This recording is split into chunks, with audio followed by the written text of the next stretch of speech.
This is the book of Ecclesiasticus, chapter 39, verse 28. It said, there be spirits that are created for vengeance, and that fury lay on so strokes in time of destruction and pour out the peace of wrath him that made it. Shalom. First and foremost, I'd like to give all praises and glory not unto to Yahweh Hashem, Yahweh Shai, Bahashem, Wakam Kadash, and the Heavenly Father. True name is Yahweh, and his only begotten Son, Bahashem, and the name of Mashiach Kabashai. Those are the true names of the ancient Pelican Hebrew, the last Wakadash tongue. Let's take a rock to the elders and apostles, Wa'akim, Wa'akwaf, and I say Shalom. And this is a sit-down lesson of this recent news article, video clip that I'm about to show from YouTube. Over there in Pennsylvania, you had an ambush of two local authorities. Two officers were ambushed, two were shot over there in Pennsylvania. I believe this was earlier today. I'm going to play the 5-minute video clip. Before bringing that out, this is the book of Matthew, chapter 24, and verse 12. Because iniquity shall abound, the love of many shall wax cold. Why? Because iniquity shall abound, the love of many shall wax cold. And this is the book of 1 John. Then I'm going to get to that video clip. This book of 1 John, chapter 3, and verse 4. Whosoever committeth sin also transgressed the law. It says also. It says, whosoever committed sin, transgress, and also the law. For sin is transgression, right? For sin is transgression.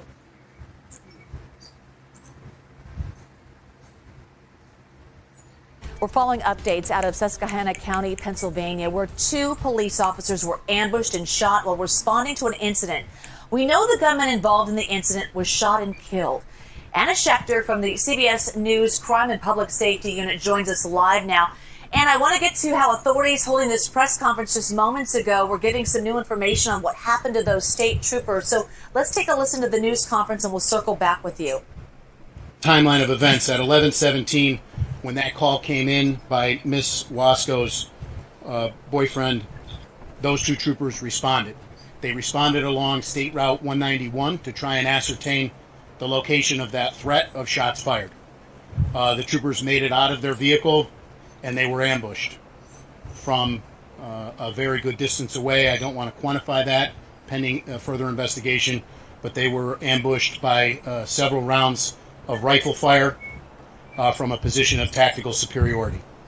Trooper Parashinsky was shot twice in the chest/torso area. Trooper Jenkins was shot twice as well, once in each arm.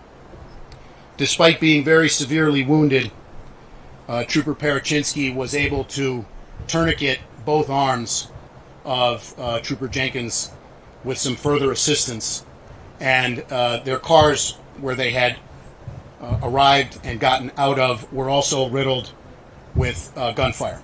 So I'm not prepared today to speak about how many rounds were actually fired. I do feel confident in saying several dozen rounds were fired in the continuity and the entirety of this incident. So our two troopers have been shot. Two additional troopers were able to come in and evacuate them. And those comments just moments ago, authorities calling it an ambush. So I want to switch now to Anna Schechter and get your takeaways from this latest update. Sure. Well, this shooting is just another one in a string of attacks on police that my team has been digging into and documenting over the last 6 months. Authorities are calling it an ambush. What happened was the suspect in his 60s was at his residence on his property. What you just heard him say, from a tactically superior position, fired a long gun, a rifle, towards his neighbor. A woman, in this rural area, homes aren't right next to each other, so it was likely several hundred feet away, and she was walking to her car. He shot her dead, her boyfriend, inside the house, called police, and when police responded to the call and approached, they were not expecting to walk into a dangerous situation with live gunfire, but that's exactly what happened. The suspect shot them both, each shot twice. They went down, called for help. A third trooper then came. What's interesting, actually, is The third trooper tried to engage the suspect, tried to de-escalate the situation.